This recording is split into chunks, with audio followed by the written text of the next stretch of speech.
not volunteering to do like interviews and all this other stuff. So, Bro, I have. like I said, I don't want stuff stacked up on my hard dedicated drive. hard drive. Oh yeah, no, I don't want that. He has his own hard drive. I'm like, it's something simple, and you're happy, then let's do it. Sorry, I have to piss so bad.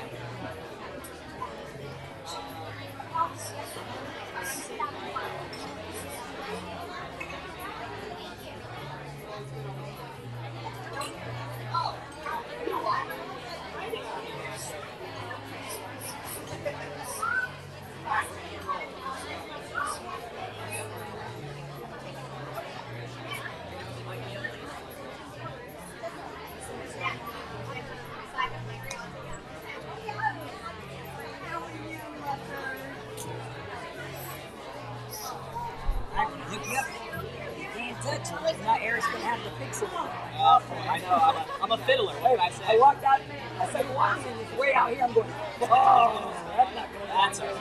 All right, let's get you to do your time. Selling us in his pocket. Yep. Let's take it all the way off your body if you can give it to somebody else. I'll take it out once I see it right there. Yeah, because that's going to interfere when you sit there. We'll get that over there, and then I'll line up there.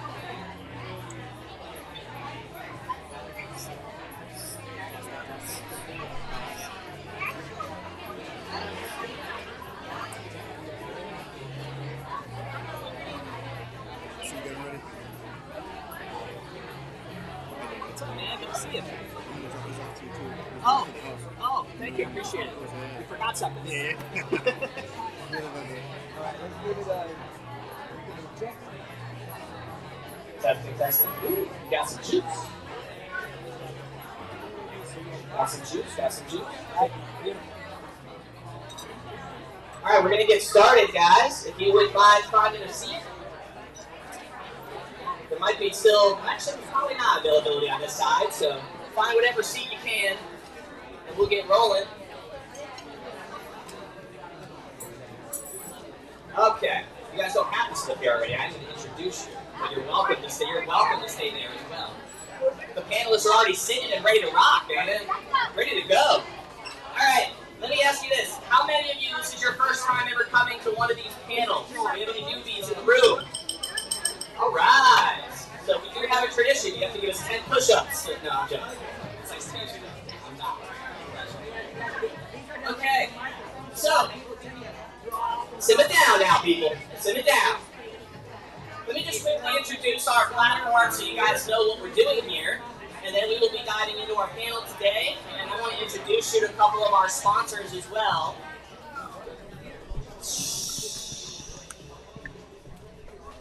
My name is Don Hill, Tampa Bay Real Producers. This is a platform that is a national franchise, represents about 125 different markets across the country. I own the Tampa Bay franchise, which focuses on Hillsborough County, Pinellas County, and Pasco County. Those three counties have about 23,000 licensed real estate agents in them, if you look at the data. Now, the vast majority of those agents did 2 or less deals last year.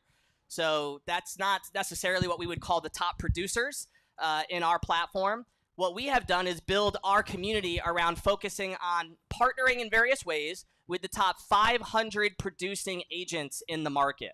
And we do that in a couple of different ways. The three panelists that you're about to hear from are all top producers in their own right. They've all been featured by us before in what we call our Tampa Bay Real Producers magazine. Have any of you ever actually seen the magazine and know what I'm talking about? Most of you. Awesome. So if you don't receive the magazine, it's probably because we don't have you on our list as of from 2024's data of being a top 500 producer. It's not a subscription-based thing.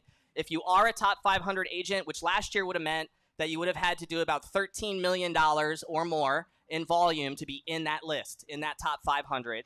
That group, by the way, averaged about 44 transactions per agent in that audience to give you a distinction comparing to the rest of the agents who average less than 5 on that list. So it does mean something to be in that group. It's less than 3% of all licensed agents in this market, but they represent over 70% of the total volume that's being sold in the Tampa Bay market. So that is our main audience as far as Tampa Bay Real Producers goes. Our program has evolved over the years. We've had it since 2018. This is one of the events. We host over 40 events a year. But this series here, which we've been hosting at Whiskey Cake for about 2.5 years now, is an open invite. So if you got an email or a text message or a friend told you to come here as a licensed agent, you are always welcome to come to these. We run these every month. Generally, it's on the third Thursday. You can see all the dates listed on our website, which is tampabayrealproducers.com. Every month is a different topic that we dive into. We try to find the best of the best to be able to share with you their best practices based on that topic for that month. Today's topic is on selling luxury real estate. Hopefully you knew that. And that's what we're going to be diving into here shortly. Next month, by the way, as a quick plug, we're going to be promoting how to utilize AI, which we all know is here. How to utilize AI as a strategic partner is our topic next month in August. So if you'd like to be here, you can look online for the date. I want to say it's the 18th, but whatever that third Thursday is, we'll be here as well. I did want to just quickly thank Whiskey Cake. They've been a great host. If we can give them a quick round of applause. I don't know where they're at, but we do have food over there that they served and coffee and mimosa stations. I would encourage you to stay around if you can when we're done today. Our panel host, though, and we appreciate that. Now, one of the things that makes our platform unique is that unlike most real estate magazine programs, we don't charge our real estate agents anything to be featured in Tampa Bay Real Producers or to come to the vast majority of our events. Everything that we do is simply based on their production, and they deserve it based on where they fall in their production levels. So, of course, we do have a need to have a financial partners to be able to produce the magazine, to run events like this, to do the different things that we do, including our podcast and everything that we run. If you don't, by the way, know that, we do have a podcast at Tampa Bay Real Producers. If you want to YouTube that, you can subscribe, and you'll hear every week we drop a new episode with me interviewing top producing agents and partners of Tampa Bay Real Producers. So who are those partners? You're going to hear from a couple of them right now. Those partners are mortgage lenders, title companies, home inspection companies, general contractors, roofing companies, home stagers. We have about 25 different industries that make up our preferred partner list. They're vetted through people like you. We work with partners who have come to us as a referral from a top producing agent that we've interviewed for the magazine. That's like our qualification process for them to be featured with us. We want to make sure that they appreciate the relationship. They understand the importance of those relationships with people that are especially top producers in the market. And thankfully, we have great partners who do highly value those relationships. But without them, honestly, we would not exist as a platform. So they are the lifeblood of what makes our entire operation run. And a few of them are specifically partnering with us and promoting this series right here, okay? I'm going to introduce a couple of them to you right now just so you can hear what they focus on, and then I'm going to bring up, which they're already up, but we're going to talk about our three panelists in just a minute. So let me first introduce you to Mary with Stewart Title, right? Where'd she go? Mary's back there. All right, I know there's flyers floating around here. Can I grab that mic, Dallas? Thank you, sir. Mary, if you want to say a quick hello. There you go. You can hold the mic. There you go. Hello, everybody. Thank you for giving me a few minutes. I do have some flyers on the tables for you. Whoa, that's loud. Sorry. Flyers on the table for you. If you'd please follow along with me, we really do have a lot of services. We offer a lot of tools that we offer. So if anything sounds of interest to you, give me a call or send me an email, please. We are an underwriter locally. We're actually a global underwriter, but locally we have a Tampa office and St. Pete office that we've been in for over 40 years. I am the BDO, Business Development Officer of both those areas. And what I do is I show you our tools that help you grow your business. We do services there. We have a complimentary in-person remote closing services. We offer $1 million fraud protection on all wires, bilingual support for your clients, co-marketing opportunities. We also have a nationwide property farming tool to help you grow your business. If you want to get a great list to use for marketing purposes around your next listing or to use in your CRM, cost calculator for your seller net sheets, online access to all your files and documents, and we do monthly educational webinars as well as local educational events.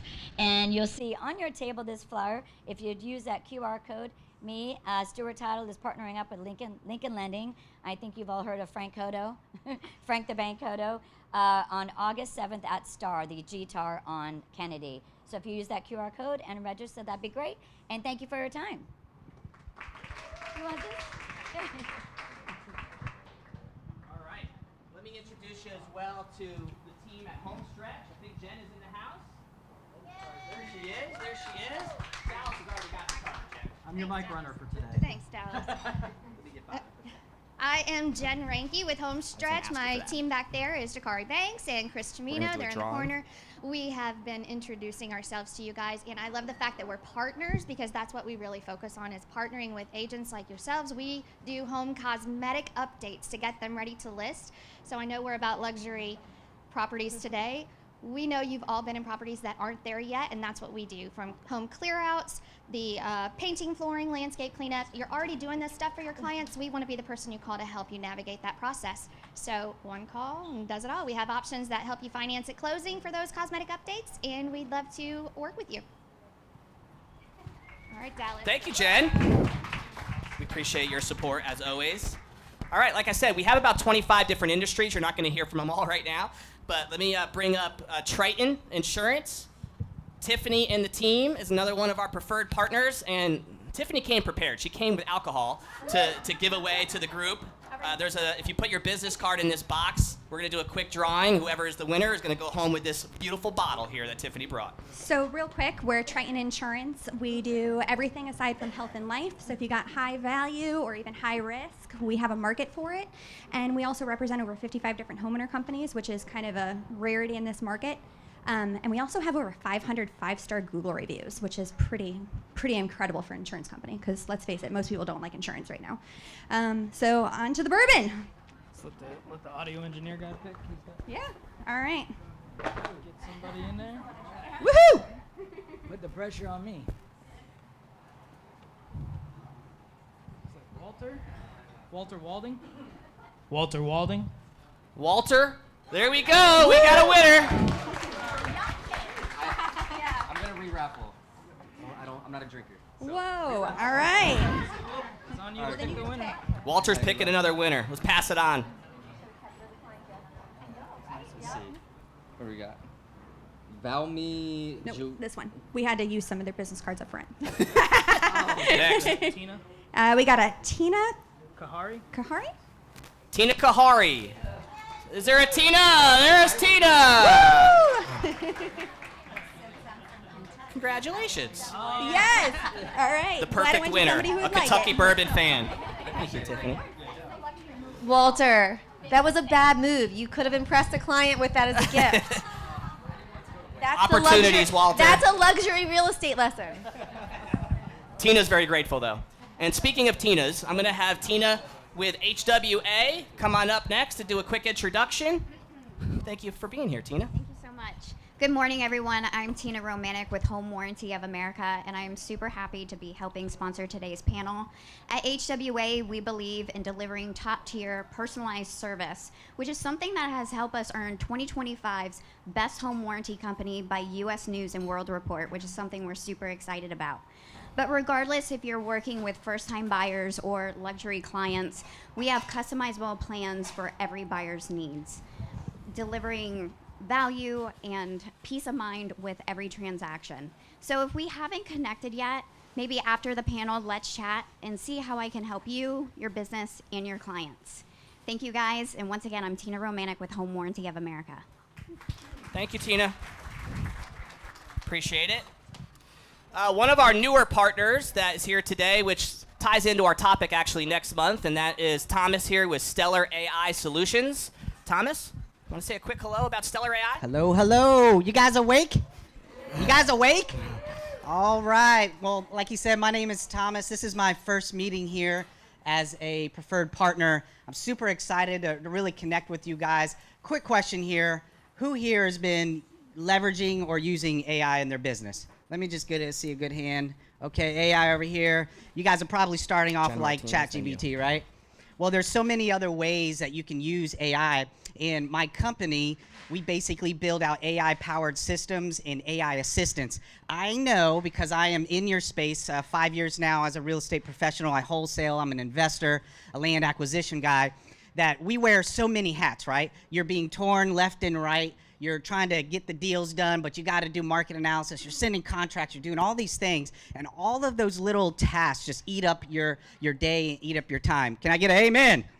I know. So what we do is we build these systems, and we're essentially building AI employees. I'm talking these employees, they answer the phone for you. They transfer calls. They schedule appointments. They're doing all your follow-up so you can focus on growing the business, building relationships, and moving that revenue needle forward, right? Sound good? So we have a very cool AI group in Facebook that we're trying to build up. Obviously, I'm not going to get into all the details here, but I am excited to be working with Don, and hopefully I can connect with you guys and really bring you into the future and show you how I can save you guys insane amount of time and generate more revenue, be more efficient, productive with AI technology. All right, so come connect with me. I'll be sitting over here, probably wandering around. Appreciate it, Don. Thank you, Thomas. All right, 2 more of our partners I want you to be introduced to. One is, once again, sitting right in front of my face, Jen Martinez. If you want to say a quick hello, Jen. Good morning, everybody. So, Jen Martinez, your mortgage lender for life. I'm not going to talk about mortgages because I think I will bore everybody. But I wanted to say something that was brought to me by my coach this week. And it was, what are you known for? And what do you want to be known for? So I'm going to tell you what I want to be known for. I want to be known for giving back to our community, giving back to our agents.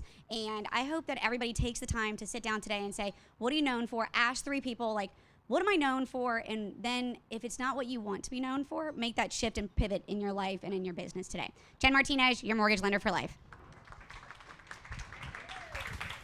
Thank you, Jen. And I want to introduce our last partner here, and then we'll get our panelists roaring, and that is none other than Lori LaCoppola with University Title. Lori, we appreciate your support over the years. Hi, everyone. Thanks for having me. Lori, University Title. So I always kind of start out and say, listen, title's title, guys. It's not sexy. Anybody can do title, right? It's what you do above and beyond with your agents. That is the most important thing. So what I like to commit to when you do work with me is, first of all, I'm going to help you grow, right? We're going to help you with leads-ish. We're going to help with brokers opens. We're going to help with, you want to go ahead and walk around the community and door knock, we can do that.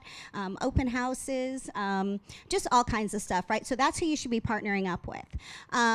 Excuse my appearance, I'm going out on the boat after this because we do a lot of fun stuff too, right? So today I'm bringing 22 agents out on the boat to celebrate a first quarter with all the top agents, right? So we do a lot of fun stuff too, but we do take this very seriously. You are very important to us. So I am not going to be staying today, but my information is in the magazine if you guys have any questions. So Lori, University Title, thanks for having me, and enjoy your day. I'm going to get some sun. That's the hat. You give it to Dallas. Thank you. And if you wanted to reconnect, obviously most of those partners are here today that you could talk to. We also have them all on our website, which again is TampaBayRealProducers.com. So just go to the partners tab. You'll see all of them there, including all the other partners that we also have throughout our platform. Okay, so once again, without those partners, we wouldn't be able to do what we do. We appreciate all of your support. I know you guys are here to be able to pick the brains of the 3 people that you have sitting on here on stage, so we're going to dive into that now. Let me just do some quick introductions. First off, going right to left with Jennifer Thayer. Jennifer has been featured in Tampa Bay Real Producers more than once, actually. We've had Jennifer on a cover. That was a couple of years ago now. We've featured her team. Jennifer has been an impressive real estate rock star really ever since we've even started Real Producers. She's been a top producer every year, over 20 years in the business, over $595 million in real estate since she began her career. Her average sales price is over $1.3 million.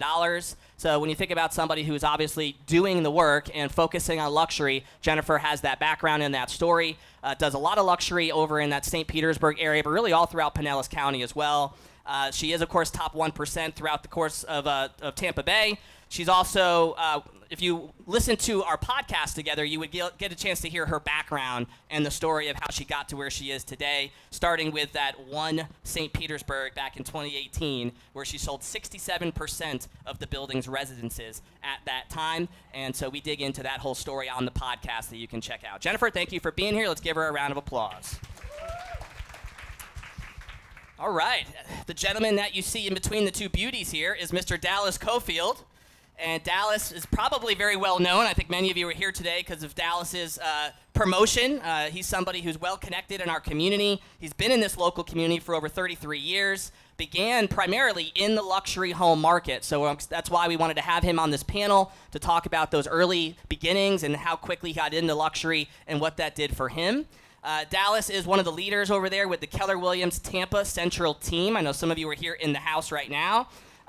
He still works with Keller Williams Tampa Central. He's also decided to launch his own coaching and consulting business called Cofield Coaching and Consulting. We were talking about it earlier, and he consults agents not just within KW, but really any brokerage that's out there that somebody wants to grow. Dallas also was the winner of the Icon Award, I believe it was. Am I right about that? Icon, right? Yes. He was the Icon Award winner at our Tampa Bay Real Producers Agent Choice Awards banquet back in April, and that just means that his peers were the ones who voted him as the winner of that award. So he's well respected in the industry. Thank you for being here, Dallas. Let's give him a round of applause. I carry that around with me all the time. Just point to it. Where is it? All right, and then last but certainly not least is Miss Kristen Arsenault. Good to have you, Kristen. Kristen and I first met because she as well was featured in Tampa Bay Real Producers, and at that time was featured as a rising star. That's come a long way, hasn't it? I'm still a baby in the industry. I don't know if she would consider herself a rising star anymore. She's simply a star in the business. She was a teacher for 14 years prior to becoming an agent. And she is averaging, she's here, obviously does a lot in the luxury space. She averages over $1 million per deal when you look at her stats and her data. She, of course, as well was on our podcast recently. So if you wanted to be able to learn more of her background and how she balances one of the things I respect about Kristen is she is very, I would say, well-rounded with her family commitments, her family life. She's a lacrosse mom. Her commitments to her family, of course, are high priority, but she also manages a very healthy and consistent business in up or down markets every single year that we've seen her with Tampa Bay Real Producers. She's with Smith & Associates, so representing the brand today. Let's give her a round of applause. Kristen Arsenault, thank you. All right, well, let's dive in. If there's a question that you don't feel like you have to add anything to, that's fine. Don't feel like all three of you have to chip in on every question. We have plenty of things that we can get to, and we usually don't get to all of them anyway. So we'll start, though, with, I think, the journey, right? I'd like to hear a little bit more from each of you on this one, just about people are volunteering you, Jennifer. You must be ready to go with this journey question. So let's talk a little bit about, was it for you, from the very beginning, a focus on luxury real estate? Or did that evolve over time based on just things that happened, connections, opportunities? What was that like for you in terms of your experience getting into luxury real estate?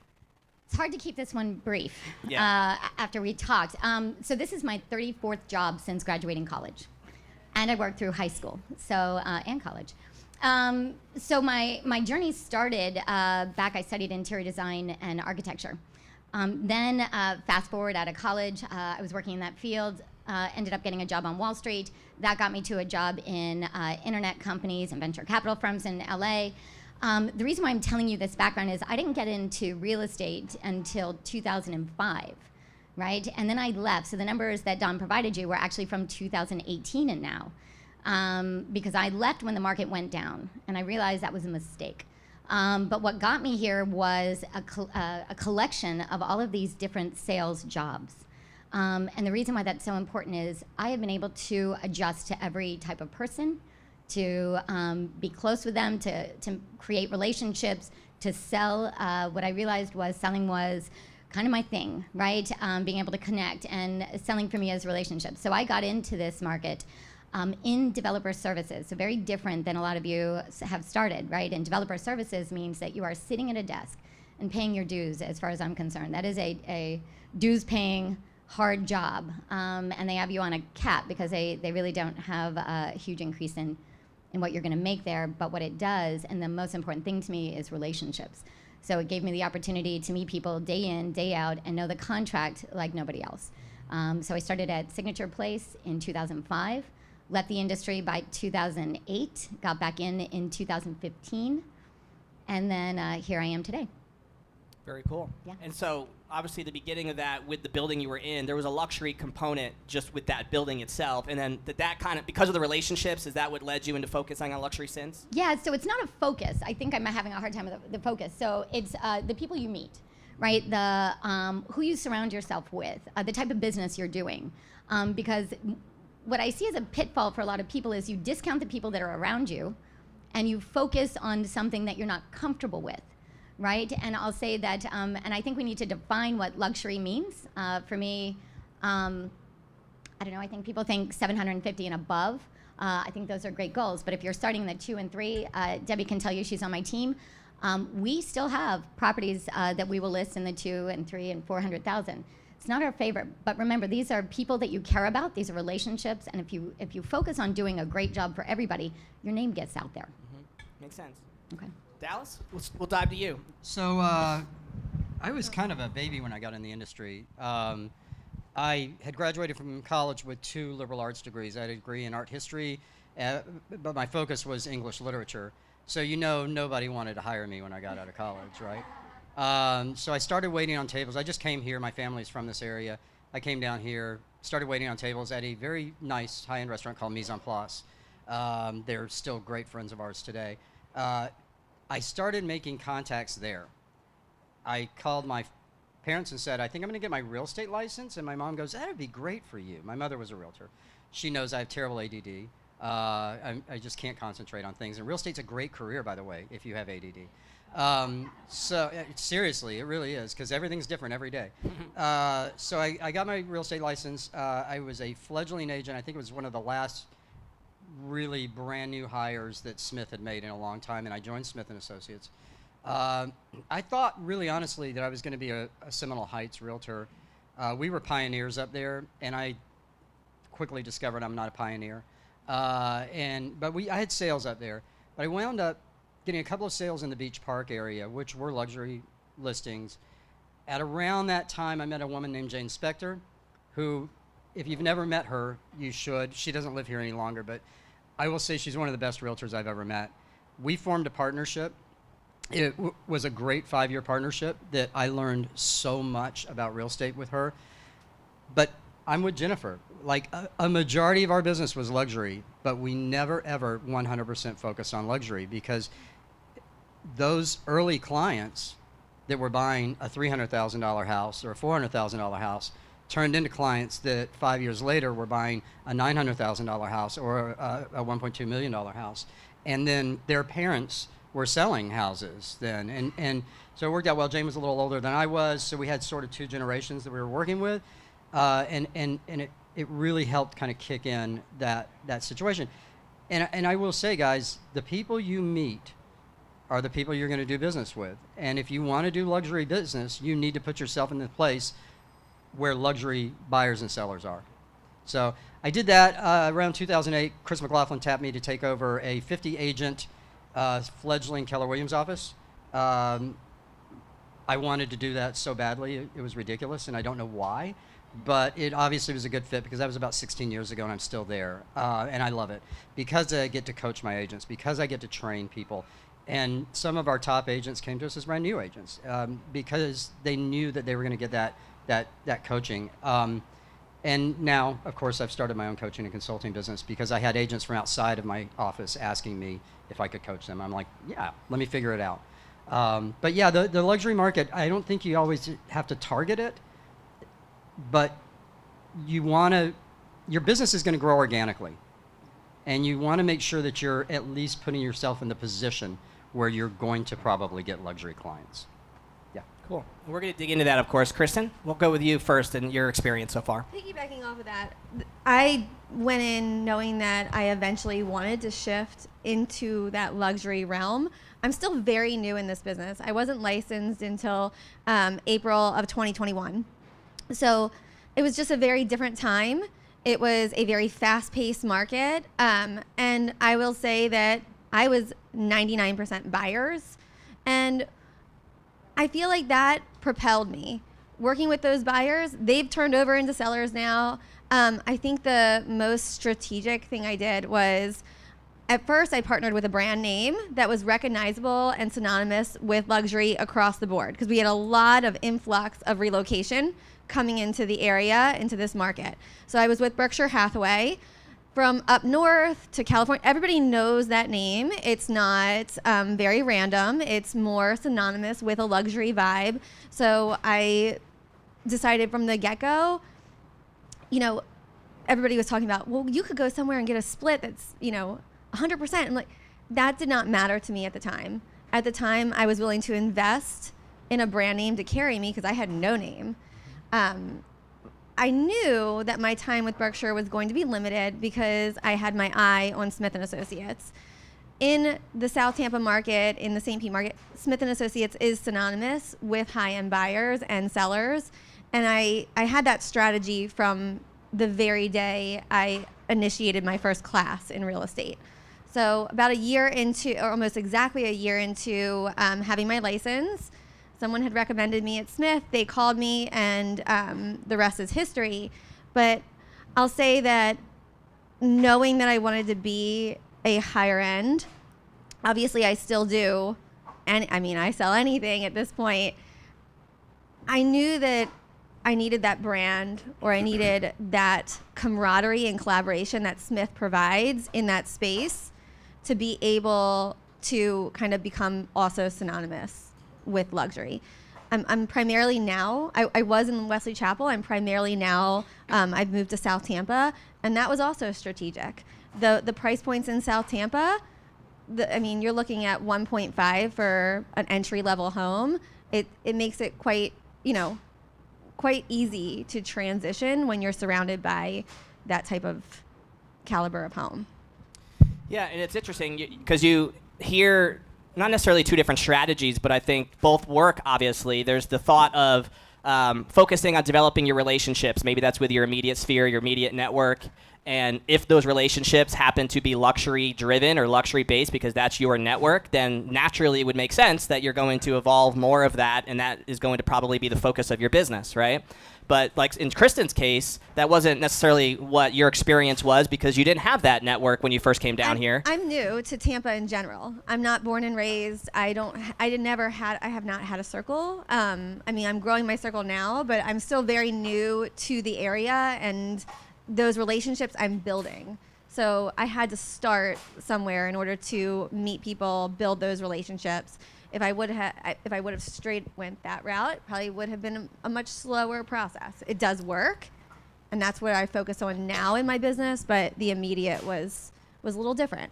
But you also heard Kristen was intentional thinking about how she wanted to get into luxury real estate, so she thought about, all right, what brand is affiliated with that? And she landed on Smith & Associates. So she was intentional about her strategy to be able to connect with that brand eventually. And she even moved, I remember us talking about this on the podcast, where she moved her family from Wesley Chapel to South Tampa because she wanted to have that be her community, right? Yes, and connecting and building there. So that there was an intentional focus on getting into that space.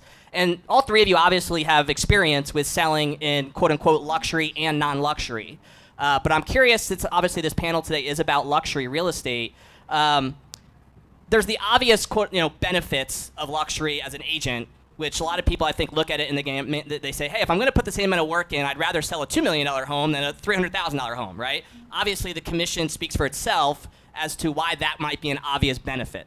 But I'm curious from your viewpoints, other than just the commission side of it, are there other benefits that you've experienced or that you feel like should at least be thought of, or maybe they're not benefits, maybe they're red flags of things that you feel like you've experienced in dealing in that space, right? In that luxury side of things.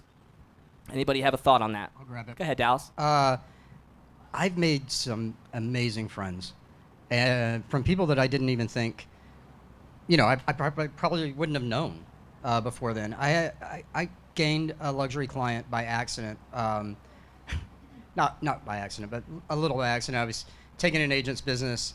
The client wanted to see one of the agent's homes. The agent had come back early and called the front desk and asked what was going on. The front desk said, well, this woman wants to get a hold of Dallas and is trying to see a really amazing house. Do you want me to just send her to you? And she said, well, who's the woman? And the front desk said, it's this woman. And she goes, I know who she is. She can't afford it. She doesn't have any money. Give her to Dallas. Like, oh, okay. Just give her to Dallas. Mm-hmm. And I met the woman and started talking to her. The woman had gobs of money. She just looked like Peppermint Patty from Snoopy, right? I mean, that was the way she dressed. But some of the best clients I've ever had were super down to earth. She became a great friend of mine. So much so that, she bought multiple properties and sold multiple properties through me. Literally bought a house on Bayshore Boulevard. When the day she closed, she asked me to go next door and ask the guy next door if he'd sell, which he did. And I got both sides of that. And then she tore the house down and put a pool on the site. $1.5 million. Just tore it down and put a pool on the site. So, you know, I think that the doors that have been opened to me, the amazing people I've met, and amazing agents, by the way. Mary Kelly and I are dear friends to this day, and we've done deals together. And she's an amazing friend, and I would not have made those friends had I not been in this market. Make sense? Yeah.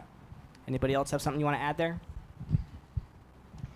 So I think the question was kind of what's the difference? Yeah, well, why luxury? Like, what are some of the benefits other than just the obvious commission? Are there other benefits that you've experienced because of that space for someone? And the question was framed from a standpoint of there are definitely agents in this room who might not be in that world yet, right? Might not be into luxury, but maybe they're here because they want to be, and they want to kind of have a vision as to like why should I be desiring that? Why should I be going after that? So that was kind of the context of the question. So we think of if you think of it like a roadmap. Really, you wanna always start at where you're at, right? And as you move along, of course, there's obvious benefits. But I would say that the most important thing is to get to know the people around you, right? And I believe it was Dallas who said those buyers either are going to increase where they're at. They're going to have family members, friends that want in. Kristen said she worked with buyers. Those are great because buyers never really show you their cards right off the bat. What they're going to do is say, and I had this is probably one of the most fun deals I did. They came in and said, we'd like to buy a $1 million condo, but we'd like to see the race because we're in St. Pete and the Grand Prix there. And I said, well, at $1 million, we can get you this condo and you're going to see this section of the race. And he said, what would $2 million get me? Right? And I said, well, $2 million actually does pretty well. You're going to see about 2/3 of the race. And he said, okay. I gave him all the paperwork. He went home, doesn't tell me his cards, calls me at home at 9 o'clock that night and says, what will I get with a penthouse? Will I get a full view? And I said, yes. And he said, what's that price? And I said, $4.5 million. And he said, I'll take it. Right? So keep in mind these people with your roadmap is buyers are great because they're the ones spending the money. And there's a great way to upsell too. I always say everything's a constant. Obvious benefit is going to be the commission, but the homes are a little bit easier. You're going to find that they have typically less termites. They're going to have less problems. But I would say on your roadmap, if you're a newer agent, you have to know the contracts. They're going to expect more from you, right? And that expectation is a lot. Yeah, and we're definitely going to dig into some of the differences, too, with a luxury buyer and seller as compared to, say, a general market buyer and seller, because I think that definitely is worth some discussion. And we could dive into that right now. Did you have anything else you wanted to add first, Kristen? I'm going to go from a little bit of a different perspective, too. Not being born and bred here, I came here with a 3-year-old. She's now a 10-year-old. I would say the experiences are a little different when you work with luxury clientele and you make those luxury relationships. The childhood she's having is much different. I had a great childhood, but it's not what she's having. And that's very unique and special to me that we're setting her up for success. So very different spin on it, but that is part of, that is part of the game plan. Yeah, and it does go back to what type of community do you want to live your life in, right? And be genuine and authentic and build, like you said, Jennifer, quality relationships in, because not everybody desires to have that in the luxury space, and that's okay, right? There is thankfully more than one way and more than one type of market to be successful in real estate. We've featured many agents who are top producers who make great money, but sell like $200,000 homes, and in some cases less than that, right? But they do high volume, and that's their business model, and they've been very fruitful, and they love the fact that they can change people's lives who many times couldn't see themselves getting into a home, period, and they're almost like the consultant who's showing them into a home, even if it's a $150,000 starter home, right? And so that's a whole different strategy and panel, but there's more than one way to be successful, right? But let's talk a little bit about some of the differences between, your experience, since all of you have done both, of working with, you already mentioned expectations, Jennifer. I know that's a big part of this. So let's talk a little bit more about that. Like, what are some things that you should be prepared for in terms of what are the expectations? What are the differences from working with a luxury buyer? And you could also go into luxury selling on the listing side. Let's dig into that a little bit. Anybody want to go first? Yeah, Dallas is stepping up. Go ahead. I know. I actually looked at this question and I was like, I love this question. Because the reality behind it is a luxury buyer and a luxury seller are just people, right? So don't freak out. Like, my agents come to me, oh my God, I got this $2 million, I don't know what to do. I'm like, they put their pants on every day just like everybody else does. They got a goal, they want to buy, they want to sell, whatever it is. So let's start with that. They're normal people, great people. However, with a luxury buyer and with a luxury seller especially, they have an expectation of a higher level of knowledge and expertise and service than a $300,000 buyer will have, or a $300,000 seller will have. You have to competently and fluently be able to talk about the market, talk about the area, talk about the resources available to them, and provide service to them at a far higher level than most agents are actually even willing to do. And that's where I find a level of frustration with a lot of agents that want to become luxury agents. They just don't understand their market, and they don't learn it. So the market knowledge is key when it comes to luxury buyers and sellers. Buying the Gucci bag doesn't get you there. No. Right, thank you. Right? And so to piggyback off of what Dallas is saying, you know, they're just like us, right? They're just like everybody else. However, if you show up not knowing how to read a contract, what the contract is about, if you don't have a list of vendors, if you don't have a great lender, if you don't have insurance, if you don't have title, if you don't know the people that they're going to need and you don't know how to support them, you're done, right? And you don't want a bad reputation in the luxury market, so you know your business. Mary Kelly, I've known you for years too, but I haven't seen you in ages. And the thing is, you know your business. And it's people like Mary and Dallas and Kristen and my team, we all have a list of our go-to people, what we're going to do, vital. Makes sense. It's Kristen? sort of anticipating too. If you're able to anticipate, that's impressive. They don't want to be, you know, deep in, you know, 10 days into an inspection and you're now just providing, you know, resources. You want to have all that lined up ahead of time, anticipate their needs, anticipate where the direction is going. That has been huge, is kind of taking a step back and really listening to their wants. Like with the, you know, that guy, clearly all he cared about was seeing that race. And had Jennifer just said, you know, right, he was willing to pay the money. Had Jennifer just said, okay, $1 million condo, you're good, let's wrap this up, instead of really telling him the view and the value that he's going to receive from a bit more of an investment, you know, had she not heard that from him, it's not going to be a good match.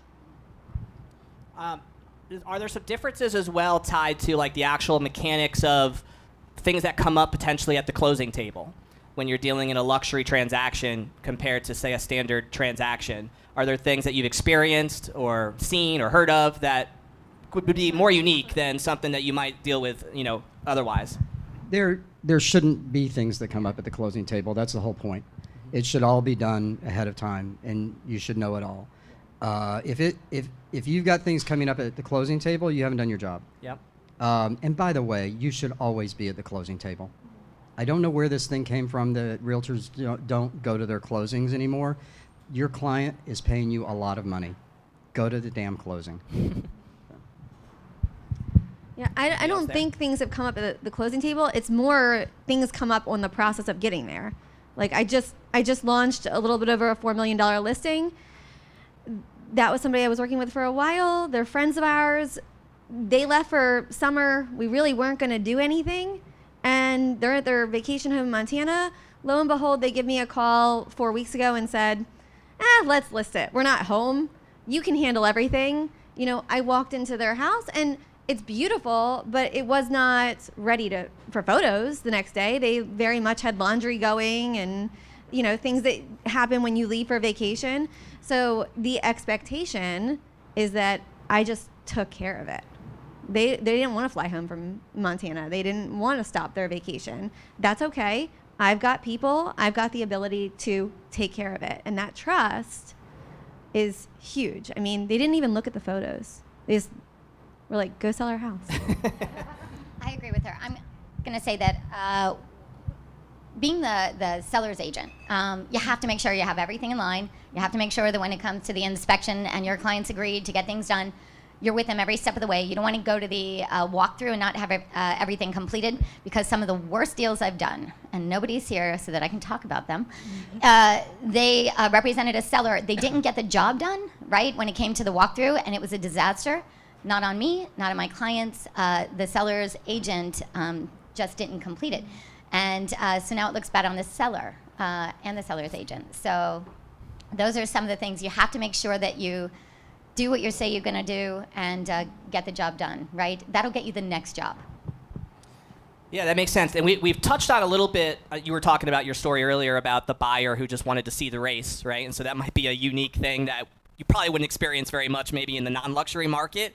But are there anything else regarding specifically working with buyers that you feel like you either do intentionally to manage expectations or shape expectations, or even just to be a better consultant? Because all three of you have said that you have to know your stuff. You have to understand your contracts. You have to understand, they have a higher expectation of what they expect. So how do you prepare yourself for that? Is that just something that has come naturally over time, or is there anything else that you feel like is needed to be ready for that? It all boils down to knowing your stuff, again. And that was not anything I learned overnight, but it was something I was intentional about knowing. Dumb things, guys, like I know the boundaries of Hyde Park, right?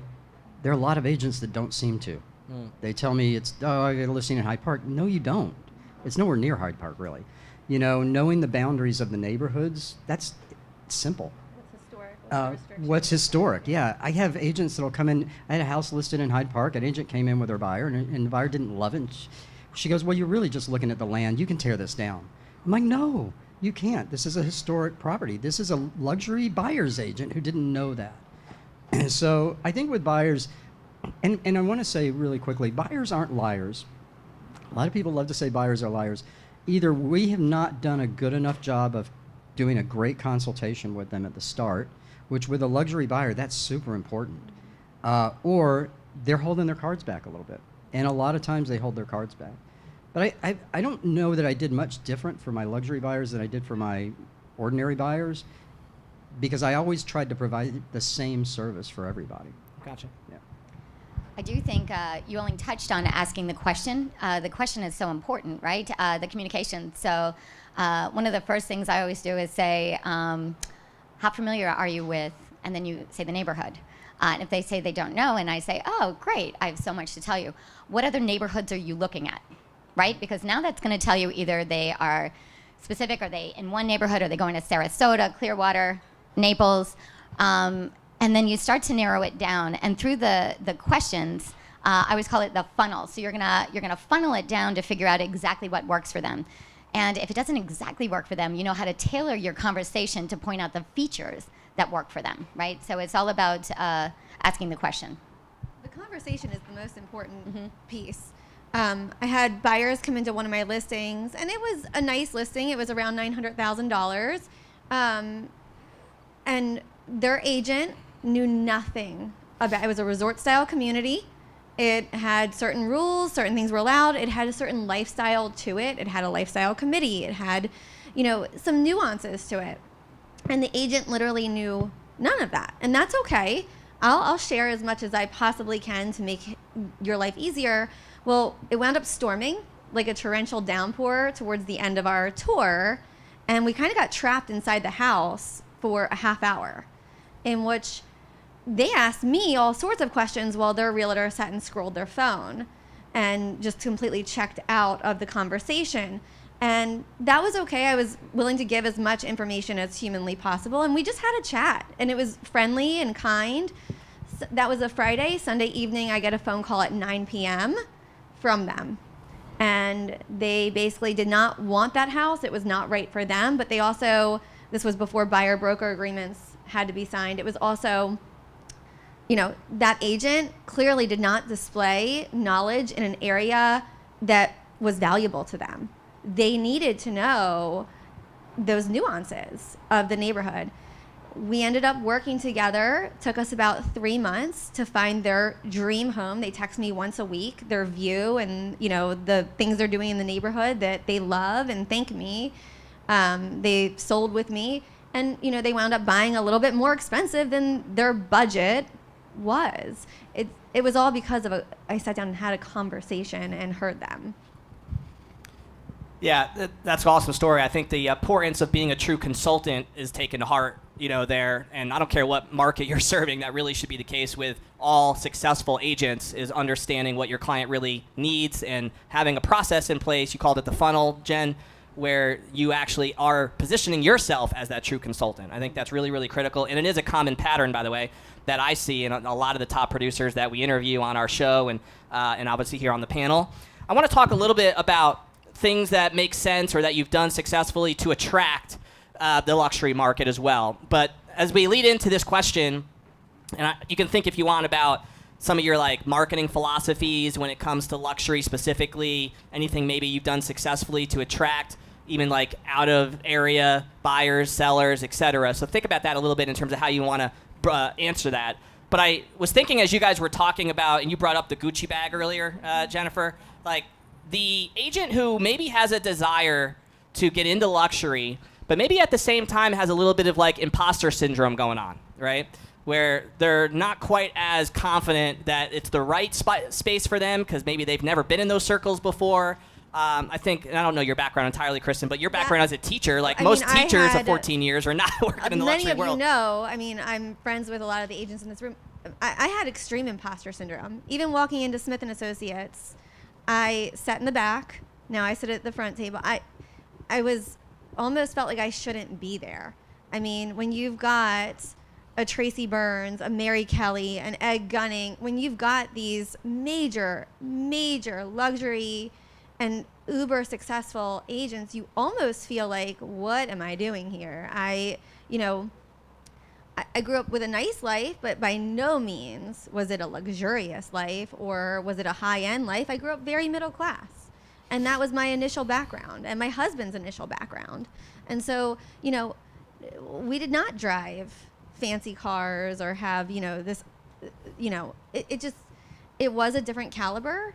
I didn't know all the brands.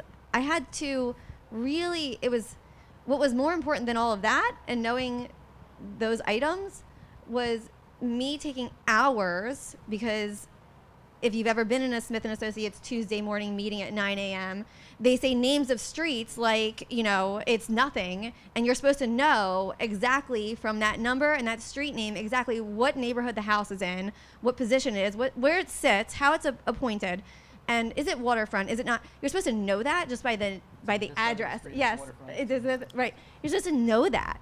And so literally every day I used to waste gas. At the time I thought it was a waste of gas. It's the best education I ever got was I drove every street in South Tampa, having my 5-year-old take notes. She thought she was a secretary. It was the most fun she's ever had. So the expert outweighs the Gucci bag any day of the week. Yeah, that's awesome. I'm with. I did exactly the same thing. Like I started driving because I didn't grow up here either. My mother's family's from here. My grandparents were here and all. I would drive from Bayshore to West Shore, and every time I crossed a major street, I would write down the block change.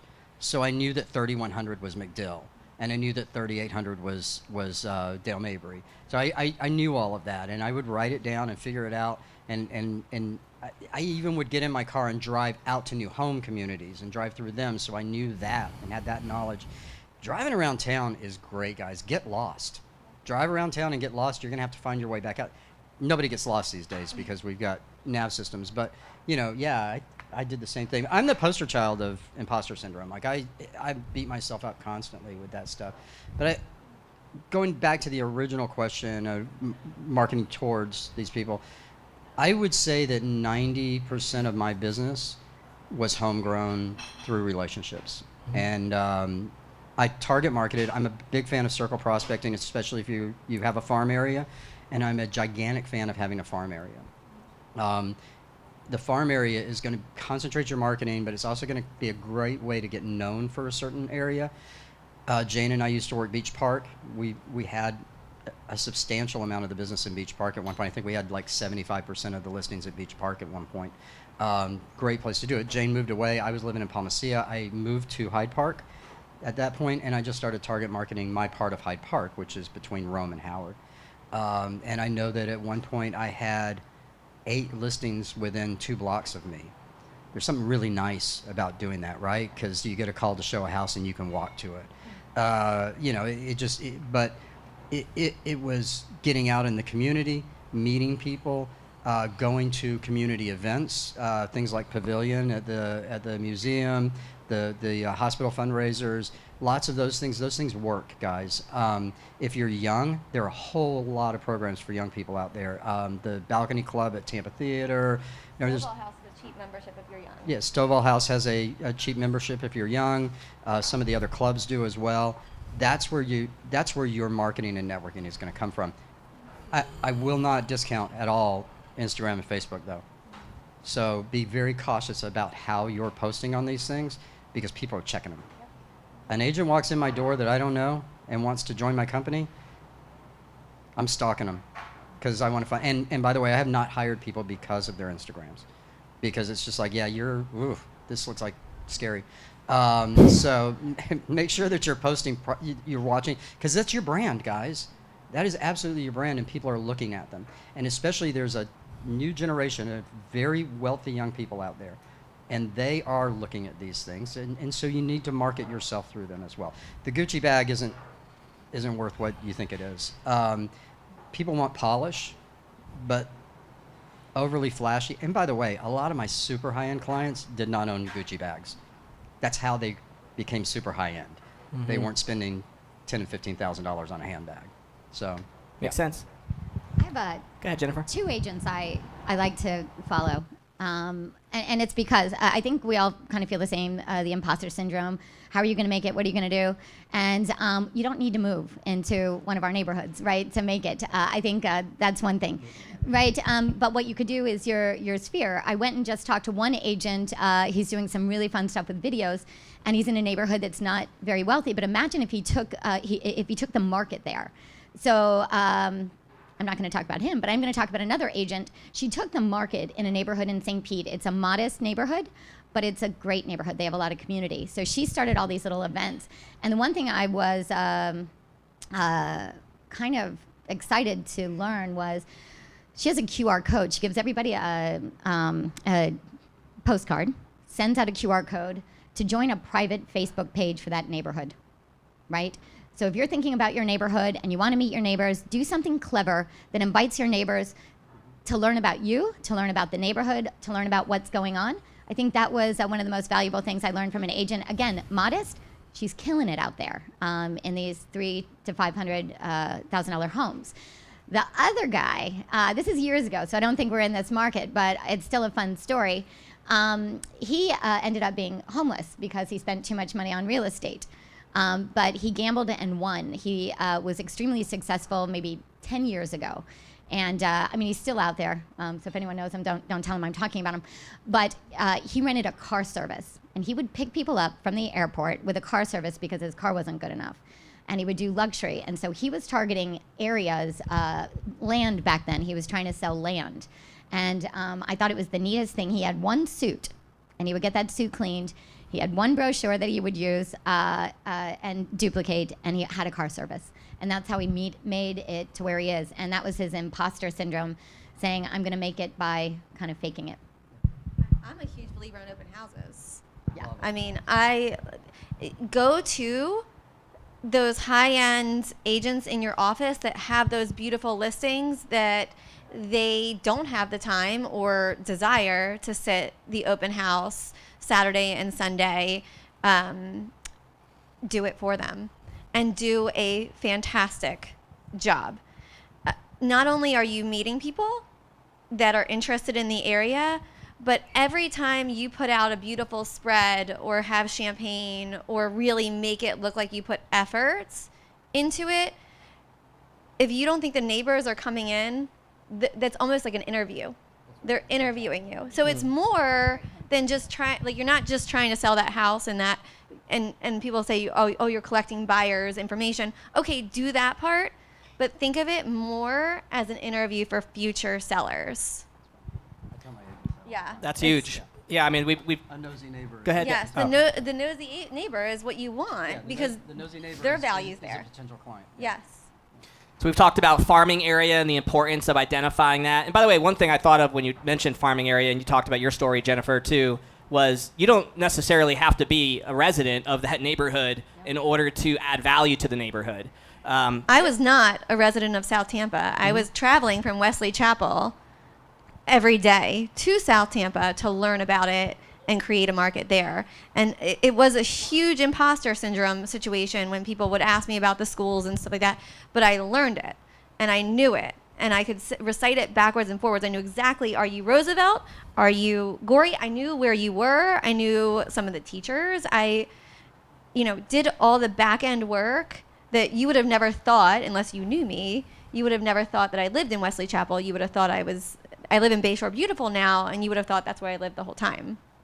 Yeah, when years ago when I started a magazine for Snell Isle in St. Pete, there was a whole bunch of stuff we would do other than just the magazine to create value for that neighborhood, events and other things that we would put on repeatedly in trying to spotlight the residents who lived in Snell Isle. And I lived in Land O'Lakes. So people thought I was an adopted resident of Snell Isle at the time because we were constantly adding value to that community, and we did the same thing with Tierra Verde. But you obviously don't have to live there. If you know that you have a farming area that you want to build that network with and target, you can do that, and as long as you have a strategy. And I really think it's important that you're thinking about it in terms of how can I add value first, right? What is you mentioned Jennifer say creative ways that, whether it's a Facebook page or whatever you create, but something that's really going to be distinctly different than what they're already experiencing or used to, where you can come along and add some serious value to the situation. And that, I think, is what gets you over the imposter syndrome thought process. I wrote down, if you have imposter syndrome, act as if, because ultimately that's what will make it go away if you're taking actions. And that could be as simple as driving the neighborhoods repeatedly until you get so comfortable with it that it goes away, or adding value in different ways so that it eventually goes away. Yeah, and I will say farming an area does not happen overnight. And so I think most agents start off with a farm and they get frustrated in 6 months. Guys, it's going to take you a year and a half, 2 years to really start getting well established in that farm area. You've got to work it. You got to put in the effort and be consistent and persistent in what you're doing and what you're showing people, because you're showing them your brand. You don't have to live in the neighborhood, but it does help.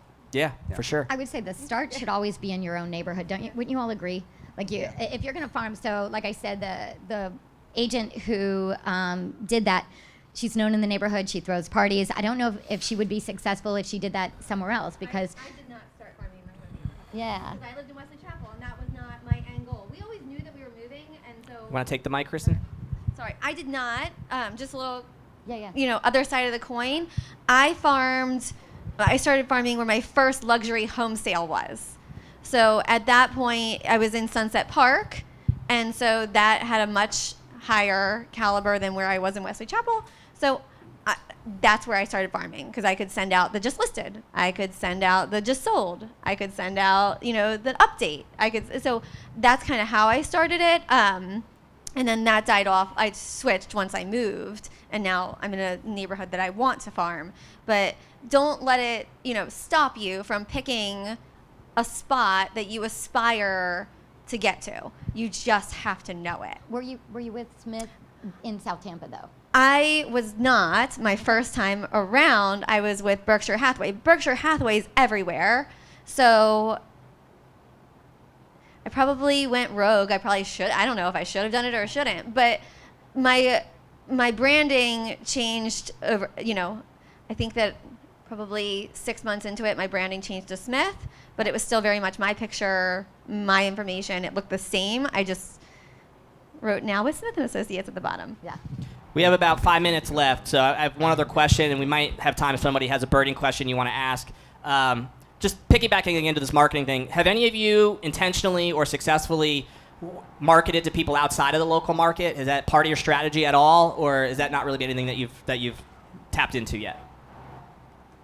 No? You can with Instagram. Yeah. I mean, you're going your, to everybody. your social media presence? Yeah, you're going I to gotcha. everybody with that. Social media is about the only thing I do that markets me outside. Okay. Every once in a while, I'll buy like a spot in like Luxury Portfolio, those websites. If I have a higher end listing that's been a little tricky, I will purchase some ad space, which will go to other markets, or I'll reach out to. We're connected at Smith. Luxury Portfolio is kind of our leading RE brand that we affiliate with other offices. If I have a thought like this might match up really well with a New York buyer, I might send it to our relocation directors and ask, who do we have in those areas that I might be able to target market this to, like more direct email. But again, that's one-offs. I gotcha. I think that one of the things that I do is I do study the market a great deal, and I look at migratory patterns. So where are people coming from that are coming to Tampa?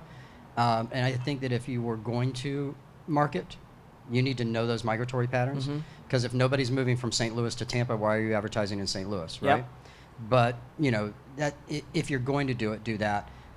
The reality behind it is, I think I just saw a stat that 78% of the luxury homes that sold in the area sold from local people to local people. I mean, the woman that couldn't afford to buy anything, according to the other agent, had a home in Hyde Park and bought a home on Bayshore Boulevard. Mary and I worked a deal. Her sellers were buying in Colbert Isles, selling their home on Davis Islands. My buyer was selling his home in Avila and buying the home in Davis Islands. So, I mean, almost all of my luxury clients have been pretty much local people anyway. Makes sense. Yeah. Jennifer, you want to ask something? Yeah, in 2023, I did about 130-ish million in sales. 23% of that was double-sided. And most people don't love a double-sided transaction. I find them quite easy. And a lot of it is just, again, if you go back and you ask the question, what price would you sell at? If you could sell your home right now, what price would you sell at? Let's say they're not even considering. I note it. I'm old school. I have an Excel spreadsheet. I think I need to convert at some point, but I will find out who's what, and I make the match. I think that asking the question is so important. Trying to make the matches important, so that way you can move people. And he's right. In the condo market as well, because I do a lot of condos, we had 75% were local at One St. Petersburg that purchased. And local doesn't mean that they don't have other homes. It just means that they own a home in the area. And I think that focusing on the local market is the most important thing, again, because a lot of them, like I said, 23% jumped literally from one place to another just because I took notes. I think you're going to waste a lot of money spending a ton of money trying to market in New York City for your listings down here. If they're a New York City buyer and they're coming down here, they're going to see it. Right? It's going to be like my company has a luxury home site. Every company has a luxury home site. Luxury home magazines, and they're on Realtor.com, and they're on Homes.com, and they're on Zillow. They're on Zillow. I mean, everybody sends you Zillow links, no matter how high end or where that lands. I mean, that's what my clients give me, whether or not, I always tell them that's not the best place for the information, but send me what you like from there, and I'm happy to take a look at it.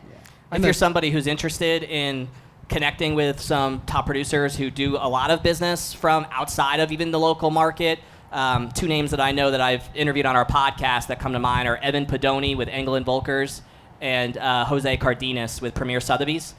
Both of them are luxury specialists who I know have a lot of clientele outside of local markets in Tampa Bay, and they pull them from all over major markets. Jose gets people from Europe and all over the world that he intentionally attracts in various ways. So it's obviously a niche type thing, but if it appeals to you, then those are two people to get to know, and we've interviewed them both on our show before. We're running out of time, but I have one last thing. I think what's more impressive, though, is your relationships in your market. Not just with the buyers and sellers, but with the other agents. If you need to be able to call anyone that plays in that space and say, what do you have off market? I'm seeing an off market with Mary Kelly today. My buyer wants something specific. I'm selling it. Yes. My buyer wants something specific. If I don't know the players to call, because everybody's got some things they keep back, or they would sell if they got this price, or that spreadsheet that you've got. If I call Jennifer and say, I've got somebody that would buy at this price point, wants this specs, she's going back to her spreadsheet. She's saying, give me a few minutes. Let me make a call. Let me see if I can get you in. And that's been extremely helpful for my business, because it not only gets you the match made, but it impresses your buyer. Yep. That's also plugs our platform. So thank you very much with Tampa Bay Real Producers. All right, we'll end with this. Just 10 seconds or less. One quick thought. What's your favorite way to stay educated in this space, luxury market? Whether there's a specific resource or a podcast or a resource somehow that you feel like has been helpful in keeping you educated in this particular space. Is there anything that comes to mind? I mean, I do a lot of market research, and I do a lot of it through MLS because it's local market research. I need to be able to coach my own agents on how they're doing things and find out what's going on. Every Monday, I take about an hour and a half to go through and look to see in particular neighborhoods how many homes are on the market, what their price ranges are, what they're moving, are they moving, what's selling, what went pending last week. Those are all super important. I can tell you right now, there's 61 homes on Davis Island that's listed around the $2.5 million mark, right? And I can also tell you that in the last 2 weeks, only 2 of them have gone under contract. So, you got to know these things, and I know we all need to know them. As agents, as people who are coaching agents and training them, we all need to know that. And it literally takes an hour to an hour and a half every week, and it's just picking through MLS. That's been Kristen? my biggest resource. 10 Not seconds? only do I do that, it's just a lot of the talking to the top agents in our market and a lot of conversations and discussions. Love it. Jen? Local newspaper, and every morning you should wake up with an MLS, do a search on MLS, and anytime something hits, you'll get that immediately. So I wake up learning about what's hit the market recently or sold or anything. Tampa Bay Business Journal is great. Let's give them a round of applause. Thank you for being here. On behalf of one of our partners with Time for Wine, is Tim still in the house? I don't know if he might have left. But this is a little gift that we have for you guys for being here today. That was yours, Dallas. I'm sure we'll take a picture before you guys jump out. You got it. Thank you again for being here. Last thing I'll say as we wrap up, next month, as I mentioned, we have our AI solutions topic, strategic partnerships with AI if you want to be here. And then you might have seen on these tables a couple of QR codes. One of the things that we're committed to is helping more agents become top producers. It's something I'm personally passionate about. We have an online community that you can join for free right now, which has just ways of shared resources. You could scan this QR code or just go to TPN School, SKOOL, and you can join that for free. And you'll get invited to future calls and various things that we do, including a little mini course that we have there to help more agents grow their business. And then we also on the backside have a weekly webinar, which we have where we dive into what we call our 4 principles of top producers. And you can register for that on that QR code as well. How are you? It's good to see you. All right, guys, we're all set. We'll hopefully see you here next month. And if you want to hang around for lunch, I'm sure Whiskey Cake will appreciate it. Everybody have an amazing rest of your day.